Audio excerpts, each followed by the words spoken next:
اعوذ باللہ من الشیطان الرجیم بسم اللہ الرحمن الرحیم۔ میرا نام خالد سعید ایڈوکیٹ ہے۔ آج ہم ایک ایسے ٹاپک پہ بات کر رہے ہیں جو کہ پورے ملک میں بڑے ایک انوکھے طریقے سے اس ڈیبیٹ کو، اس ڈسکشن کو ہر ایک فورم پہ چلایا گیا ہے، اور یہ کوئی ایک ہفتے کی بات ہے کہ اس کے دوران مختلف ٹی وی چینل سے، مختلف ٹویٹر اکاؤنٹ سے، مختلف فیک، مختلف اوریجنل اکاؤنٹ سے یہ ڈیبیٹ اوریجنیٹ کیا گیا کہ صدارتی نظام کیا ہے اور صدارتی نظام کی پاکستان میں ضرورت ہے اور یہ کیوں ہونا چاہیے، اس کی کیا اہمیت ہے۔ تو ہمیں ہمارے سامعین اور ناظرین نے بھی جب یہ ساری چیزیں ہوئیں تو انہوں نے بھی ہمیں کہا کہ جی آپ اس پہ بات کریں کہ ان دونوں نظاموں کے درمیان کیا فرق ہے۔ گو کہ ہم پاکستان کی ہسٹری دیکھتے ہیں کہ جب سے پاکستان بنا تو یہ ایک ایسے سسٹم کے تحت چلا جو سب سے پہلے گورنر جنرل کا رولز تھا، تو وہ بھی ایک سارٹ آف سیمی پریزیڈنشل قسم کا ہی سسٹم تھا۔ اس میں بھی ایک بندے کے پاس اختیار زیادہ تھے، اور ود پیسج آف ٹائم جب یہ 1958 کو مارشل لا لگا اس وقت تک اسی طرح کی چیزیں چلتی رہیں، جس میں پیئرلی کوئی پارلیمانی نظام نہیں تھا اور ایسا کبھی نہیں چلا تھا۔ اور اس کے بعد مارشل لا کے بعد آپ کو علم ہے کہ جیسے 10 سال ایوب خان نے گزارے، 11 سال کی حکومت انہوں نے کی، تو اس کے دوران وہ پریزیڈنشل سسٹم ہی چلتا رہا، ون مین شو ہی تھا، سارے اختیارات جو ہے وہ پریزیڈنٹ کے پاس ہی تھے۔ اور اس کے بعد کچھ عرصہ جو بھٹو کا دور ہے اس میں پارلیمانی نظام چلا 5-6 سال، اور اس کے بعد دوبارہ سے مارشل لا اس ملک میں نافذ ہو گیا، اور پھر دوبارہ سے پریزیڈنشل سسٹم آف گورنمنٹ جو ہے وہ چلنا شروع ہو گیا۔ اور 1988 کے بعد یہ دوبارہ سے پھر پارلیمانی نظام وہ شروع ہوا، لڑکھڑاتا ہوا، اچکولے کھاتا ہوا، اور یہ آ کے 1999 میں دوبارہ سے مارشل لا نافذ ہو گیا اس ملک میں، اور دوبارہ سے پھر پریزیڈنشل فارم آف گورنمنٹ جو ہے وہی چل پڑی، کیونکہ جو پاورز تھیں وہ کنسنٹریٹڈ تھیں پریزیڈنٹ کے پاس۔ اور یہ جو اب اوریجنل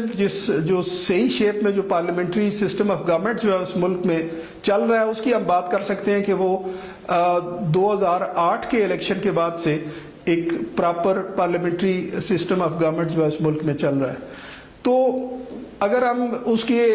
نفع نقصان اس ملک میں ان کے رول کی بات کریں تو پھر ہمارے پاس تھوڑا سا اس طرح کا کلیئر نہیں آتا کہ جی ہم کہیں کہ جی اتنا عرصہ پارلیمنٹری سسٹم آف گورنمنٹ اتنا سکسیسفل، اتنا اسٹرینگتھن تھا،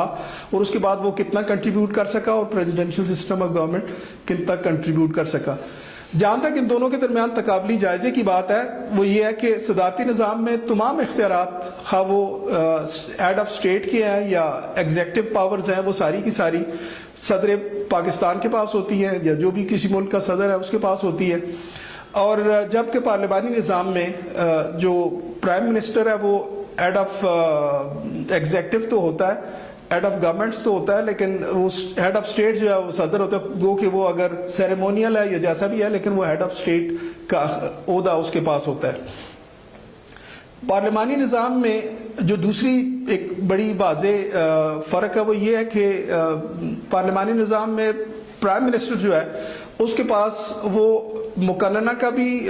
وہی ہیڈ ہوتا ہے، جو قانون سازی جو لیجسلیٹو ہے ظاہر ہے وہ بھی اس پارٹی کا ہیڈ ہونے کے ساتھ، جس پارٹی کی گورنمنٹ ہے تو وہ اسی کو ہیڈ کر رہا ہوتا ہے، اور جو کیبنٹ ہے کیبنٹ کا بھی ہیڈ جو ہے وہ پرائم منسٹر ہوتا ہے، تو اختیارات جو ہے وہ زیادہ اس کے پاس ہوتے ہیں، جبکہ صدر جو ہے وہ اس پارلیمنٹری سسٹم میں وہ ایک سیریمونیل قسم کی سچویشن ہوتی ہے۔ اور دوسرا یہ ہے کہ جو صدر ہے اگر کوئی بھی گو کہ یہ سارے کے سارے جتنے دونوں سسٹم ہے، پریزیڈنشل ہے یا پارلیمنٹری ہے، یہ دونوں ڈیموکریٹک سسٹم ہے، دونوں میں ووٹ عوام سے لے کے آنے ہیں، لیکن اس میں فرق یہ ہے کہ جہاں پہ جو پریزیڈنشل سسٹم ہے وہاں پہ ایک بندہ جو ہے وہ سارے اختیارات کا مالک ہوتا ہے، اور وہ آنسریبل نہیں ہوتا، نہ وہ کسی پارلیمنٹ کو آنسریبل ہوتا ہے، نہ وہ کیبنٹ کو آنسریبل ہوتا ہے۔ وہ اگر کسی جگہ پہ بہت بریچ آف اپنی پوزیشن جو ہے اس کو کر جائے، یا کوئی ایسی بہت بڑے غلطی وہ کر دے جو ملکی اور سیاسی اور معاملات کے لیے نقصان دہ ہو، تو اس کی امپیچمنٹ کی جا سکتی ہے، جیسا کہ آپ نے دیکھا ہوگا کہ ڈونلڈ ٹرمپ کی اس کے ٹینیئر کے دوران 2 دفعہ امپیچمنٹ کی گئی۔ تو یہ ایک واحد ہوتا ہے کہ اگر وہ امپیچمنٹ میں اس کو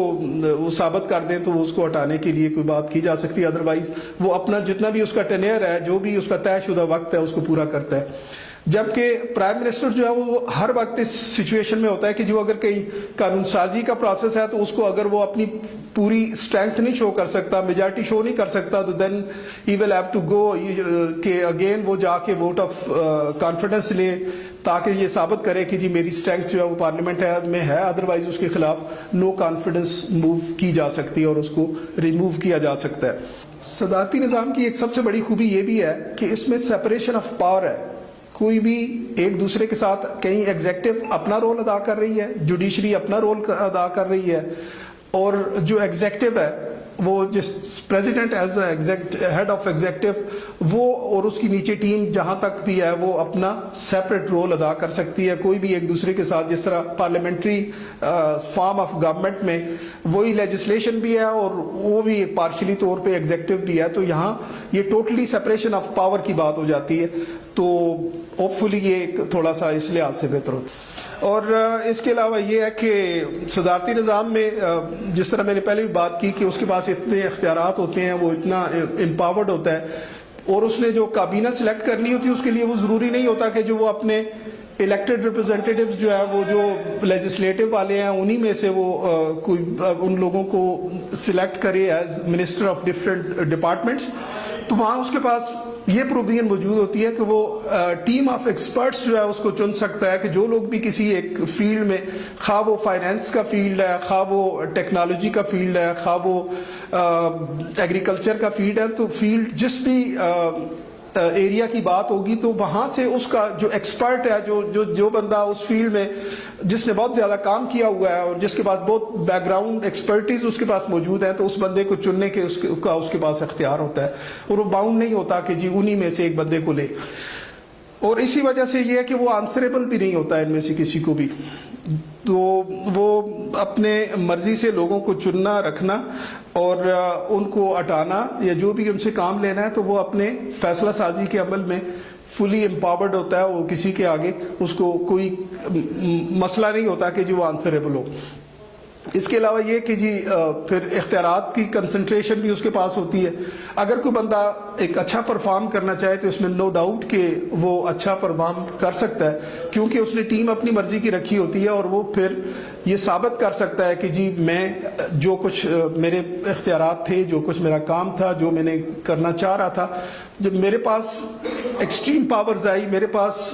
فلی انڈیپینڈنس آئی کہ جی مجھے کوئی بھی بندہ انٹرپٹ نہیں کر سکتا تھا، دین I am in a position کہ جی میں ڈیلیور کر سکوں. میں جو بھی میرے رولز رسپانسبلٹی ہیں ملک کو کسی اکنامک سچویشن میں آئے یا کسی